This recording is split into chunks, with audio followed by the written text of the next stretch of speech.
आज शिक्षक दिवस है, लेकिन क्या वाकई में एक शिक्षक हमारे जीवन में क्या महत्व रखता है? शिक्षक क्यों जरूरी होता है, इसका ज्ञान आप सबको होना चाहिए। आवाज आ रही मेरी पीछे तक?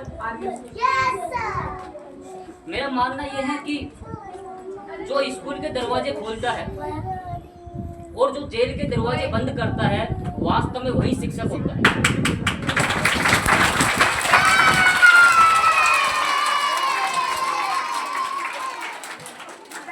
एक बात तो, जब भी शिक्षक दिवस आता है, अरे सुनोगे, जब शिक्षक दिवस आता है तो हमारे मन में हमेशा एक ही व्यक्ति ध्यान में आता है, वो है डॉक्टर सर्वपल्ली राधाकृष्णन, जो कि एक महान शिक्षक रहे हमारे देश के। लेकिन मैं आप सभी को याद दिलाना चाहता हूँ, वो इस वजह से क्योंकि अगर हम हमारे स्कूल को देखेंगे तो यहाँ पर लड़कों की तुलना में लड़कियाँ ज़्यादा है और अध्यापक की तुलना में अध्यापिकाएं ज़्यादा है।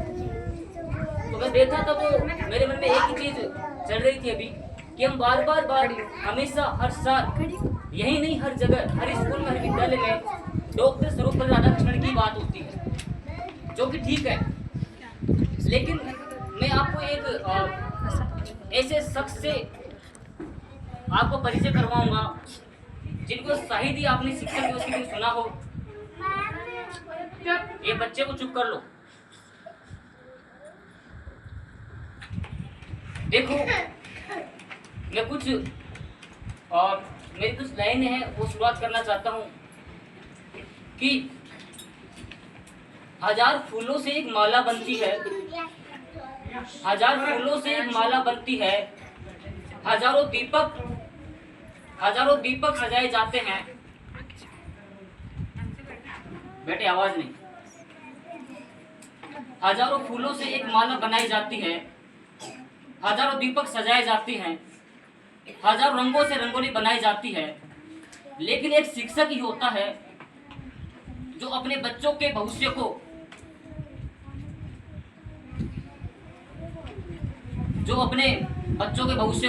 बढ़ा चढ़ाकर, या फिर यूं मानो आप कि जो शिक्षक है वो तीनों चीजें एक साथ कर सकता है। बच्चों को बहुत आगे जो ले जाने का जो उद्देश्य सफल करता है वो एक शिक्षक ही करता है, और बच्चों को संवारने का प्रयास भी एक शिक्षक ही करता है। मैंने अभी भी आपसे एक बात कही थी कि मैं आपको एक शख्स से मिलाना चाहता हूँ, एक नारी से जो हमारे देश की वीरांगनाओं में गिनी जाती है, जिनको शायद हम भूल चुके हैं।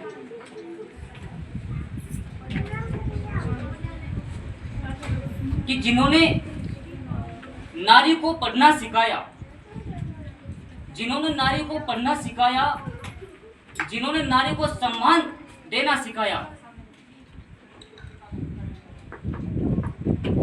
और जो हमेशा पीड़ित रही, दुखी रही, जिसके खुद के घर में बहुत दुख रहे, उसने इस देश की नारी को एक नई पहचान दिलाई।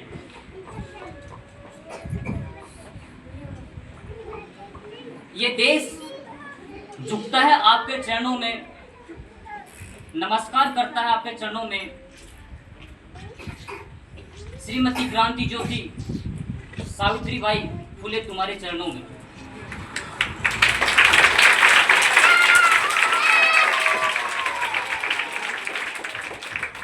वो अपने देश की पहली महिला शिक्षक बनी, इस देश की पहली महिला शिक्षक बनी।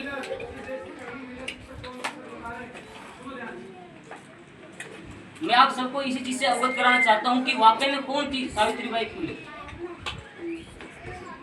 वो हमारे ही देश के एक छोटा सा स्थान है सतारा, वहां की वो रहने वाली थी। ये उस, मैं लड़के तेरे को बहुत बुरा मारूंगा, बहुत आवाज है तेरी। सावित्रीबाई फुले उस समय की बात हो रहा हूँ जिस समय एक जो लड़की है, एक औरत है, उसका काम सिर्फ झाड़ू पोछा करना, बच्चे को जन्म देना, घर तक सीमित रहना, घर से बाहर नहीं निकलना, वहीं तक लड़कियां और औरतें वहीं तक सीमित थी सिर्फ। उनको कोई अधिकार नहीं दिया गया था। अगर कोई लड़कियों को पढ़ने का अधिकार दिलाया तो वो सावित्रीबाई फुले पहली महिला थी इस देश की। हम बड़ी बड़ी बातें करते हैं कि कानून में ये है वो है। आप सबको बताना चाहता हूं, जब महिलाओं को लड़कियों को पढ़ाने जाती थी तो रास्ते में जो ब्राह्मण थे या फिर जो ऐसे लोग थे भ्रष्टाचारी या फिर अत्याचारी लोग थे, उनके चेहरे पर, उनके शरीर के ऊपर गोबर या बहुत सारी चीज फेंका करते थे,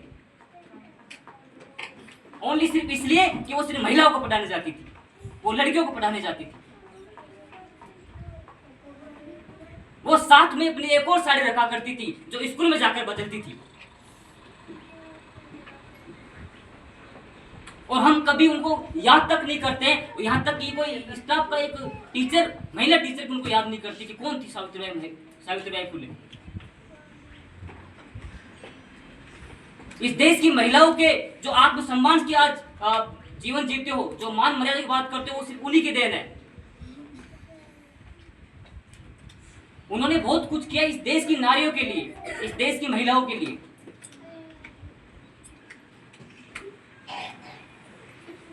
सती प्रथा, इसको भी दूर करने का प्रयास किया उन्होंने। आप सब जानते होंगे कि आप सबको पता उनके पति कौन थे? जानते हो कोई? आई नो कोई नहीं जानता है।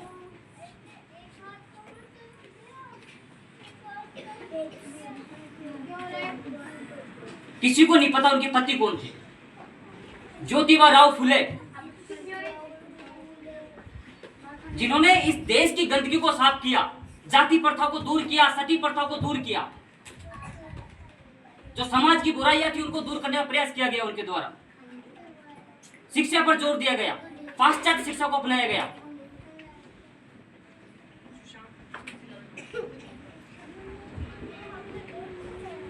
मेरा सिर्फ कहना यह है कि हम शिक्षक दिवस मनाते हैं तो हमें ज्यादा ना सही 1-2 लाइन या फिर कुछ ना, थोड़ा बहुत ना सही, ज्यादा ना सही, थोड़ा बहुत ही सही, हमें सावित्रीबाई फुले को भी याद करना चाहिए अगर यहाँ की सच्ची महिला है तो।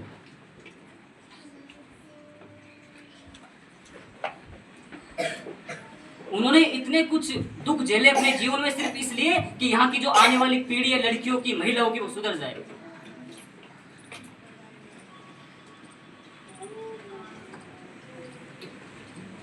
कि दिन ढले बिना सवेरा नहीं होता, दिन ढले बिना सवेरा नहीं होता, दृढ़ संकल्प कभी अधूरा नहीं होता। जज्बा हो कुछ करने का, जज्बा हो कुछ कर दिखाने का, तो आपका दृढ़ संकल्प अधूरा नहीं रहता। आपकी जिंदगी जो है वो हमेशा वो दृढ़ संकल्प जो बनी हुई है, वो आपका दृढ़ संकल्प एक दिन पूरा जरूर होगा। इसी उद्देश्य को लेकर सावित्रीबाई फुले आगे बढ़ी और अपने अंतिम दिनों में भी, उस समय प्लेग चल रहा था इस देश में, तो जो प्लेग से पीड़ित लोग थे उनकी वो सेवा करती रही, उन्हीं में जुटी रही रात दिन। अंतिम में जाकर उनकी मृत्यु भी प्लेग से हो गई, लेकिन वो वहां से हटी नहीं। वरना उस समय का जमाना ऐसा था कि किसी को प्लेग हो जाए तो कोई किसी के पास तक नहीं आता था। मैं नमन करता हूँ ऐसी वीरांगना को।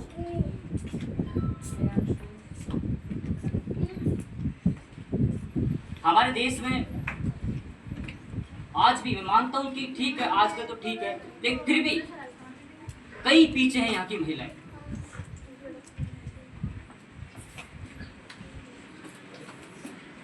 इस देश को चलाने में या देश को बढ़ाने में या देश का चरित्र का निर्माण करने में जितना हक एक शिक्षक का रहता है, मेरा मानना यह है उतना ही हक, चाहे वो अनपढ़ ही क्यों ना हो, उतना ही हक हर महिला का भी होता है, क्योंकि महिला से ही देश चलता है।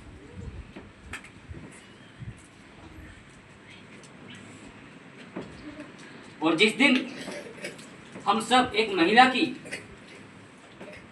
इज्जत करना सीख जाएंगे, शायद इस देश में कभी भी एक महिला को घिनौनी नजरों से नहीं देखा जाएगा। और मैं उम्मीद करता हूं कि मेरे स्कूल में जितने बच्चे हैं वो सभी, यहाँ की जितनी भी अध्यापिकाएं हैं, उन सब का बहुत ज़्यादा सम्मान करें, क्योंकि ये देवी है। जिस प्रकार माँ हमारे घर में होती है, उसी प्रकार स्कूल में आपकी शिक्षिका होती है। आपको समझना पड़ेगा।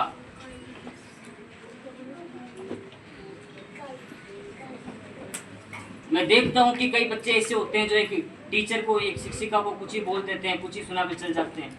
क्या हम मना रहे शिक्षक दिवस का आज के लिए, ठीक है, लेकिन शिक्षक दिवस का उद्देश्य यह है कि आप आज जो सीखो वो हर रोज अपनी क्लास में करो, हर टीचर का आप आदर करो। ये नहीं सिर्फ एक दिन के लिए, पूरे साल भर आपको आदर करना चाहिए अपने टीचर का। अगर आपका अध्यापक कक्षा में आता है तो आपको खड़े होना है। कोई बच्चा नींद में सोता रहता है कि हूँ बनी हूँ।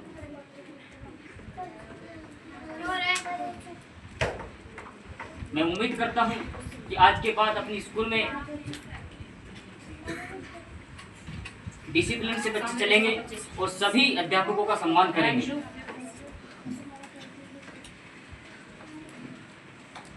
धन्यवाद।